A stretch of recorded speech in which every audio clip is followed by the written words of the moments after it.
Sındırma geri!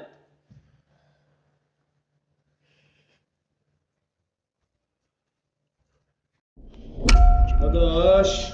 Ne olub dadaş? Dadaş. Ne olub? Ne oldu sana? Ne olub sana? Dadaş. Hep elədilər. Kimler? Onlar iki başçıydılar. Dadaş, güce gedəm.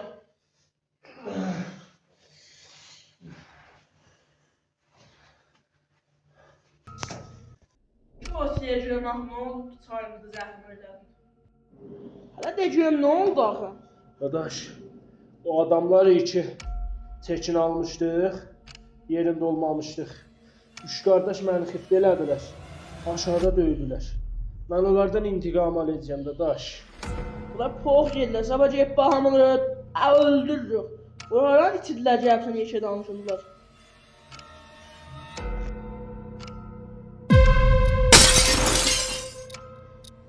Dadaş, dadaş!